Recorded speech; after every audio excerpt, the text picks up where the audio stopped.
Hello everyone and welcome to the GeekWave. This is the low budget show. It's the show so low it has no budget.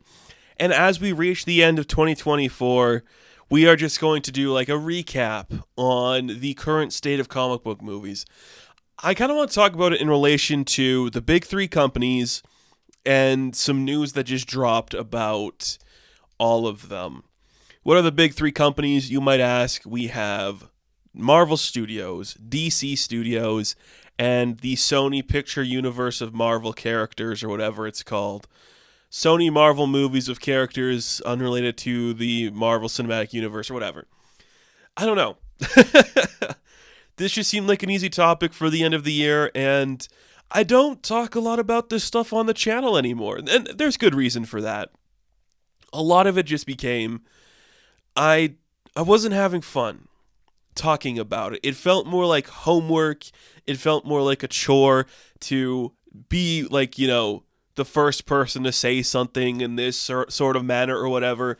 And I didn't want to do that. When it came to these comic book movies or these comic book television programs, whatever it is, everyone's doing it. Everyone talks about it. Like, this entire online culture started because the MCU is so successful. I don't really want to be like another cog in that machine. I do better numbers when I talk about other stuff anyways. But I do really like these movies. I think they're interesting. I think they're fun. And I really like comic books. Just the other day, I spent like $300 on a couple of trades I wanted to pick up. So I just like comic books a lot, and comic book movies still somehow permeate in the popular culture. Like, one of the biggest movies of the year is Deadpool and Wolverine. And I just think it's very interesting to see the current state of where all of this is going, how it's like existed years ago to where it is today. Because I think it's very interesting to see how far we've come since the end of Avengers Endgame. That was 5 years ago, going on 6 years ago. And that is kind of, in my opinion, the last true moment that these had any weight to them. I think movies have come out after that that have been really good. I really like Birds of Prey. I really like Shang-Chi. I don't really like the guy playing Shang-Chi, but it's fine. Like, there's been good movies that have come out since then, and there's been some really bad movies that have come out since then. But I'm trying to, gather my thoughts on what I think happened from 2019 to today, where it, fell out of favor. The big one, I would say, is we had the end of the story. The MCU came to its natural conclusion, and that's just something we've had to work for. That's it. There's nothing left that we really, really have to tell. We had the ending for its main character, right? And then we had, after that, the pandemic and writer strikes and actor strikes, and we had the overindulgence of a streaming service. I think all of these things have contributed to the decline in personal interest for a lot of people in the MCU in particular. I think it kind of all connects, and it's all kind of the same. I think a good testament, in my opinion, if something isn't working, is if your local radio station, the hosts are are we still making these things? That's when it's done. And I don't know, I come from this as a fan, which is the big problem with this is I started off reading comic books before these movies got big. So my baseline for these movies comes from the comic books, which are always going to be more interesting and superior in every aspect. So I struggle when a general audience is against a thing we're seeing on screen, because I go, yeah, because that's not the purest form of what this character represents. And I think a couple movies that have come out recently in the past couple of years really prove that, more or less, that we really just make shit. But whatever, nothing can last forever. And that's this thing I've tried talking about in my real life with people. These movies were on top for so long. Before them, there was something else on top. Before that, there was something else. You know, the term blockbuster has shifted so much to what it is. Can you imagine a movie like Jaws being one of the highest grossing films today? Of course you can't. Even the first Star Wars is pretty low stakes and low budgeted. Like, the way we make these movies has changed so much, and I think a general audience, especially like a younger one, they just either are too invested in it and it becomes their identity, or it's just something you don't want to spend the time investing in because there's just so many other alternatives to explore and permeate your subconscious with. So I'm fine with these movies falling out of favor. The problem is they really haven't, though. Like I said earlier, Deadpool and Wolverine is still like the second highest grossing film of the year. The rest of them have bombed this year, though, right? Like we can all agree. And I wonder if it's because of Hugh Jackman and Ryan Reynolds that movie was successful. I don't want to spend a lot of time talking about like that movie because, spoiler alert, I didn't do a review on that movie. I hate it. I don't like the basic premise of that movie. I think it's lazy. I think it's dumb. And the things that it is celebrating are the things that I wouldn't even attempt to celebrate. And this goes into the whole concept of multiverses, and that's another reason why these movies aren't as like interesting as they used to be. Multiverses do not have universal appeal. That is like a concept you tell a nerd, you know? And when you just like base it on Wesley Snipes, woohoo, like that's not anything. That's you being too lazy to come up with like a creative idea, so you're just like banking on the fact that people will recognize a name that shows up. I hate that shit. I hate that shit so much. It really bothers me. And I cannot believe for the life of me, aside from needlessly cash grabbing on names that the audience is familiar with, why Marvel Studios would have attempted to do the multiverse saga.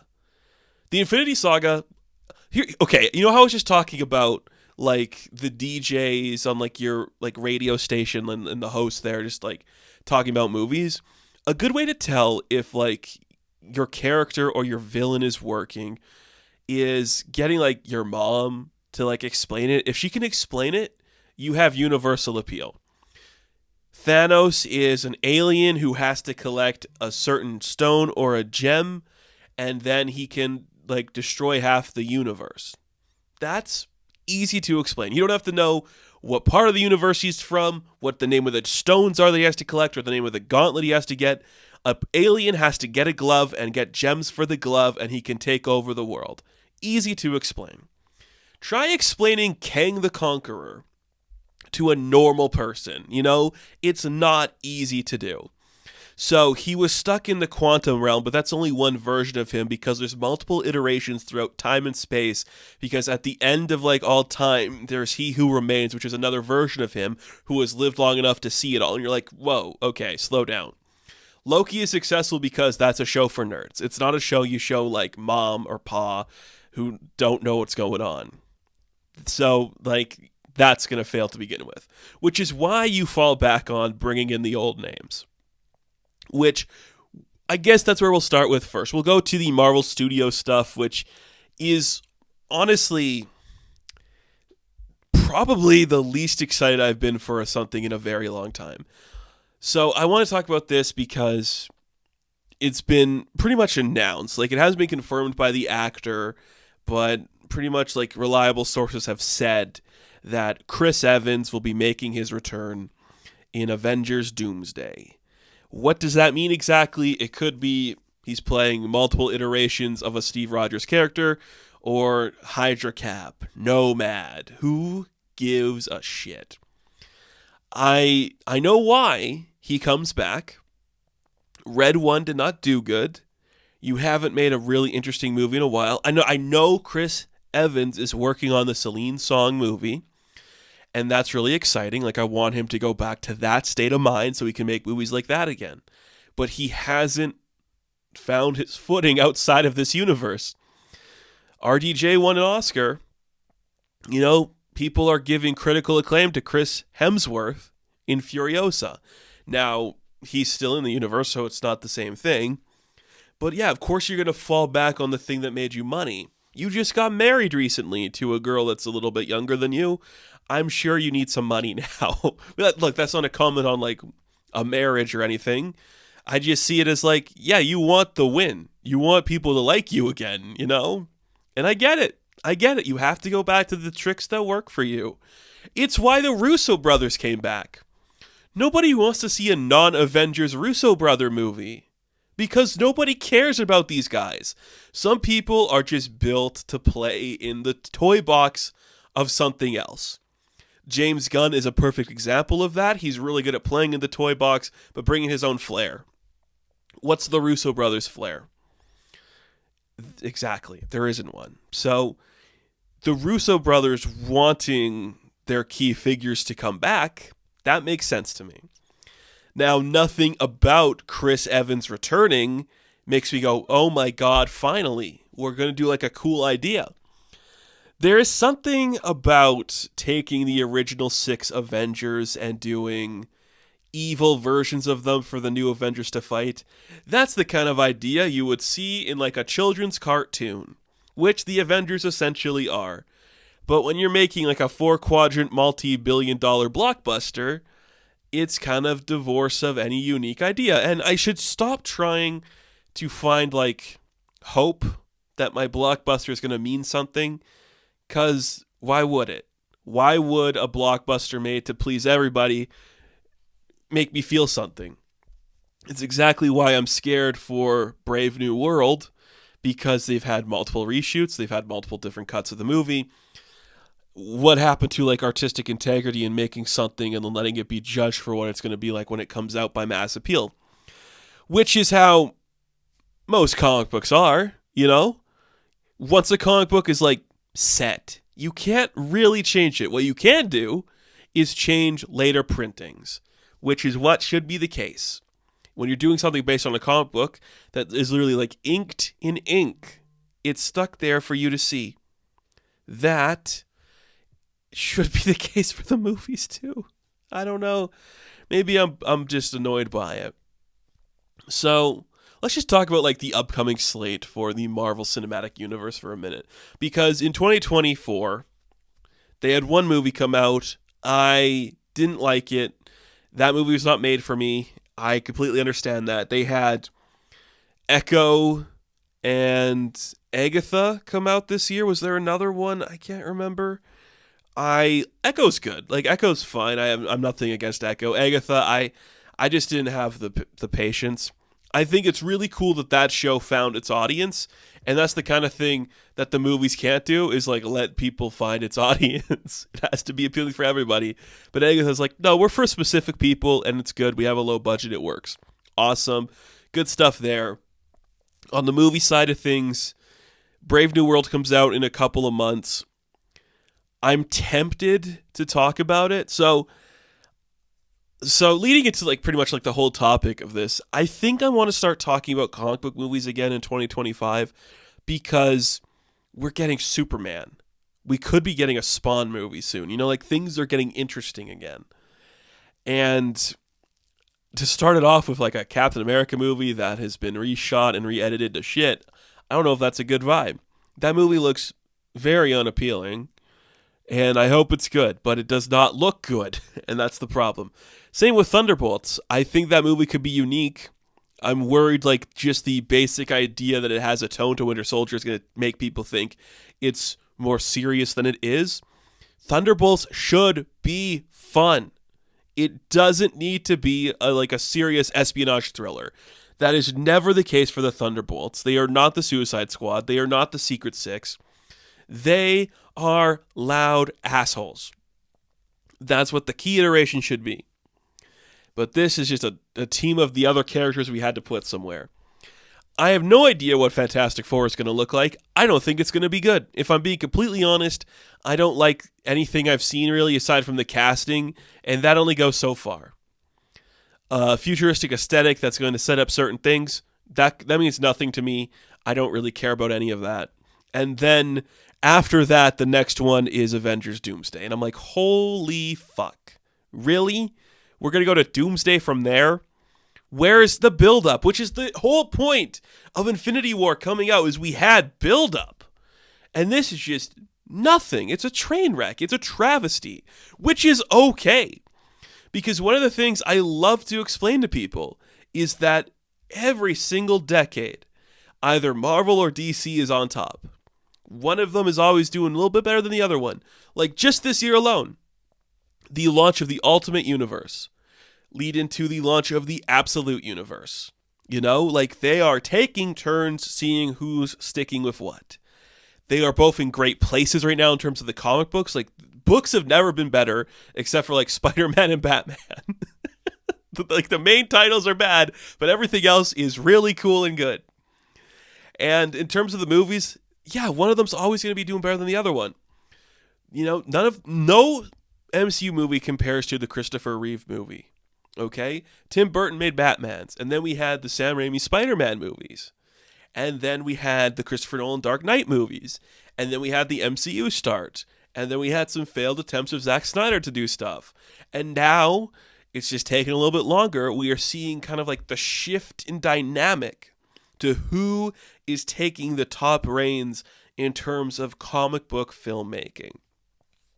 Because this leads into the other piece of news I wanted to talk about, which is over at DC Studios. We are getting a little bit more information on some schedules for stuff coming out. So the time of this video going out, we got our first poster for Superman.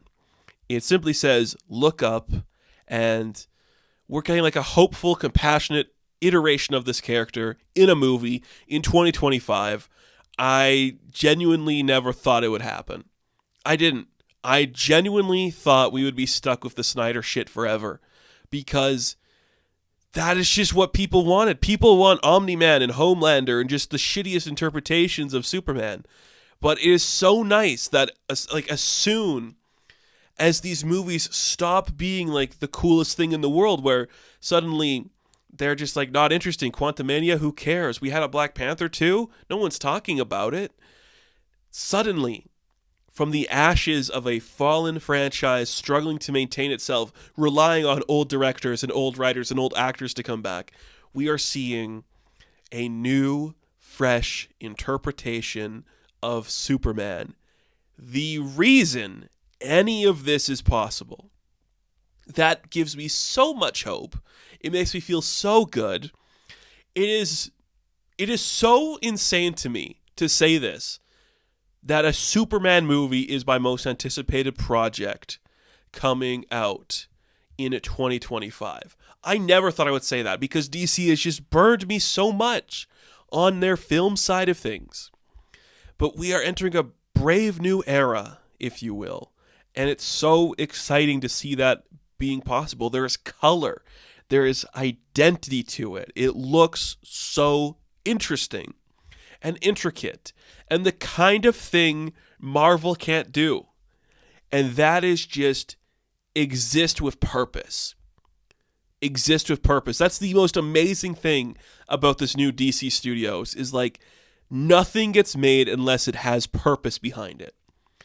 Like two of the things we have announced with like actual release dates for are projects that weren't announced when we had like the initial slate revealed, which is really cool. It took James Gunn a long time to figure out what this Superman movie was going to be, how he wanted to see that. And I think it's really interesting that like the whole arc of his career could essentially be leading up to Superman, coming out of like this weird dark humorist era where he's kind of like, you know, angry and angsty and above it all, to being just finding himself in like a new era where he's like revitalized in a sense. It's really cool. I don't think we get to him making a Superman movie if we don't do Guardians of the Galaxy and him learning that he is Rocket Raccoon and that he has to change himself. I think that's a really cool thing that he did, and a really cool thing that he learned about himself. So that's really cool. We got a poster. We have a trailer coming out very soon. That's super exciting. And then we got like a slate revealed for like the movies that are coming out. So 2025, July 11th, we have Superman. which is going to like kick it all off. And then in 2026, we have a few projects coming out, which are kind of surprising. Firstly, we are going to get lanterns. I think that's going to be like the first project of 2026. We just saw like a picture of Kyle Chandler, and he's looking like Earth 1 Hal Jordan. And, you've sold me. Like, I was already on board for Kyle Chandler being Hal, but man, just the way he looks is just like, that's how Hal Jordan should look. An older Hal Jordan is pretty much Kyle Chandler. I think that's awesome. And then 2026, I think June is when we're going to have Supergirl, Woman of Tomorrow. Hell yeah, that title is awesome. I cannot wait to see what that's going to look like. Greg Gillespie is attached to direct that one. Millie Alcock is going to star in it. That's going to be a very interesting movie. And then, September 11th, 2026, we had a new film confirmed. The third film in the DCU. This isn't an Elseworlds. It is confirmed to be part of the DCU. It is a Clayface movie, described as like a tragic horror movie with a $40 million budget, roughly around there, and Mike Flanagan writing the script. And that's right there. I go, oh, we're not looking to tell a big narrative. We're telling stories in a universe, which is what I love to see. That's kind of what I want. I like Clayface as a character a lot. I think he is the perfect tragic figure if you want to homage like a Universal Monsters character in the DC universe. Sure, there are probably like better one-to-one like characters to do that with, but he works so well. Because any interpretation, no matter how you want to spew it, could work really well for like that interpretation. The failed actor who never took off because he's not attractive enough, the criminal who gets turned into goo, the guy who has to live in like a bubble, or the lady. Every iteration of Clayface is worthy of their own movie, and I think that's really cool.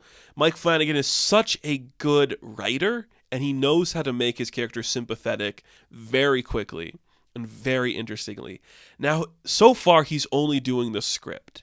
I wouldn't be surprised if he attaches himself to direct as well. He's got The Life of Chuck coming out soon. Man, like, can you imagine, like, that? Mike Flanagan doing a DC thing? Like, that's so cool. We were talking the other day. Luca Guadagnino is potentially, like, directing a Sergeant Rock movie. Like, you're getting talent who wants to be here, not who feels forced to be here. That's so cool. That's such a different approach than what we've seen. I think that works really well. And your third movie being Clayface, I think just shows you like the versatility of this universe. We're not trying to set up a huge Justice League. They could already exist. We could easily have Batman show up in here, or if he doesn't, that's fine too. This is a man losing his mind and losing his body and control of his body to this thing. That is such an interesting perspective that we haven't seen yet. And I think that's really cool. This could be so special, and I cannot wait to see what this is going to be. Like that, like a Clayface movie. What a great idea. He's the perfect character for that. We just had Carly Ferget's The Substance come out, which is about somebody altering their body to like maintain a standard of beauty. That's the story of Basil Karlo. That is so cool. I love that this is happening. And it's the perfect time to do it. You know, like we're out of an era where Joker movies are absolute dog shit. Sony's not going to make a villain movie for a while. Like, this is the perfect time to do it. The perfect time to do it. And that's not all for 2026, because the Batman Part 2 is still going to be coming out in 2026. Potentially. We'll see. No script yet, but yeah, it could happen. Like, September, we're going to get Clayface, and then October, we're going to get a Batman movie. Oh, dude, that's cool. That's cool. That gets me so hyped up. That's awesome. And then the other one that they announced like the release date for is in 2028, that dynamic duo movie about like the stop motion animatronic creatures that are like Tim and Jason. That's so cool. Like, come on. That slate alone, 5 movies there. Those all sound awesome. I am excited for all those for very different reasons. I would happily watch a standalone Clayface movie, but the fact that it's going to be connected to a larger universe, that's really cool too. Man, it's exciting to be here. Good time. Like, this is... I've tried explaining this to people. One of them's always going to be doing better.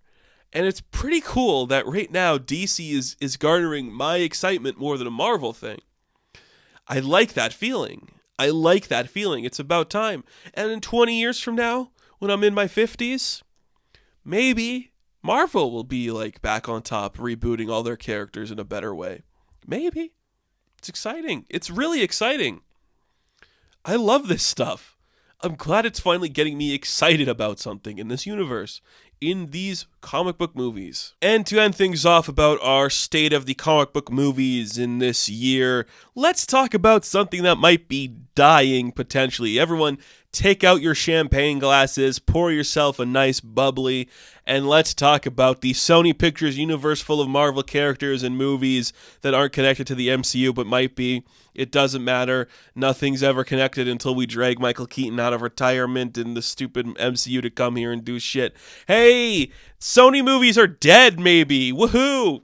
We're never getting a Sinister Six movie. Hypno Hustler is not happening. El Muerto is not happening. Spider-Woman, not happening. None of them are happening. Maybe. Who knows? King in Black? Spider-Man King in Black? A character that's not really in the King in Black comic book? Is that going to happen? It doesn't matter. Why would we do any more of these? They've all bombed this year. Woohoo! Yeah, folks. In celebration of Kraven the Hunter's theatrical release, Sony Pictures has declared we're not doing these anymore, just to get you hyped as all fuck to see Kraven the Hunter, a movie I have seen. I have seen Kraven the Hunter because my father wanted to see it. If I wasn't going to do this episode of the GeekWave and I didn't have a father willing to pay for the ticket, I wouldn't have seen it because I got no reason to give a shit about a Kraven the Hunter movie that's been delayed for so long that they filmed it like 3 years ago almost. Ridiculous and ugly and stupid, and it's a bad movie. It's probably my least favorite of all of the Sony Pictures universe characters of Marvel characters in comic books, but a movie, aside from Morbius. Morbius is the worst one they made, by far. But I hated this movie. It looked ugly. The ADR was absolute shit. Nobody wanted to be there. Aaron Taylor Johnson and Ariana DeBois, man, did they not have chemistry or were never on set together? You couldn't fool me. I don't know. The only person that was locked in was the CGI like buffalo that we see the face of. There are some very expressive animals in this movie. I don't understand that. The animals in the Kraven the Hunter movie have bigger facial expressions than the animals in the new Lion King Mufasa movie. I don't know what's happening. That was weird. I didn't get it. It had so many bad lines like, my son, he's kind of like a chameleon, you know? You want to know why they call me the Rhino? Because if I don't take off this backpack, I become the Rhino. Like, what are we doing? It was bad and dumb and stupid and clearly edited to fuck and just a waste of time. But it's the last one, maybe. Woohoo! Shall we celebrate the death of these stupid movies that nobody likes? The trick with Venom worked once. You know, Tom Hardy, a good actor, playing Eddie Brock, out of character for Eddie Brock, and Venom, whatever. It worked once, it made like $800 million, and then you're like, we could get like a trilogy out of this, and then the trilogy was weird. Let There Be Carnage was a weird movie, directed by Andy Serkis, with Woody Harrelson as Carnage. Weird movie. Why did that happen? And this last one, The Last Dance, the worst one of them all. Stupid movie that was ugly and boring and went nowhere. Nothing happened in that movie except the movie was literally just saying, well, it's a trilogy. We have to make a last one and then we have to kill it. And they did. And it was bad. And it was dumb. And when we talk about like the current state of these movies, it's good to know that these ones are dead. You know? I personally thought Madam Web was interesting because I could watch Dakota Johnson sit in a room and be like amazed by like literature, just like on a shelf, not reading it, just looking at like the back of a book, like, oh, that's fun. I could watch her do that for days, and that's essentially what this movie was. It's just her reading a cue card, being like, well, that's weird. So I like Madam Web. Morbius is a pile of dog shit, the worst of all of these, and Kraven was terrible. And the fact that we even got 6 of them made is crazy. A Venom trilogy, a Madam Web movie, a Morbius movie, and a Kraven movie. What a stupid thing that happened. We also found out that at any time during the making of these movies, Tom Holland's Spider-Man was legally allowed to appear in them, but Sony said, no, we don't want to confuse audiences. Great.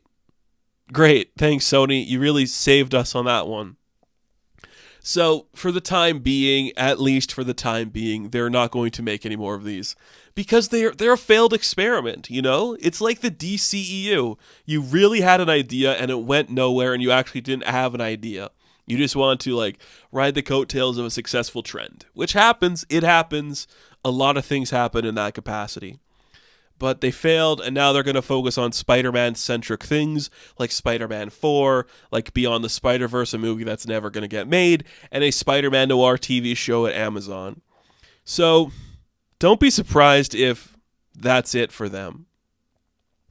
Those are the only things they have in active development right now. A Nicolas Cage Spider-Man Noir thing, Beyond the Spider-Verse, which could be the finale, and Spider-Man 4. If those are all done, so let's say that all wraps up by 2026, 2027, I'm saying 2028. Maybe Sony just says, Marvel, take the rights back, we'll try Valiant again or something.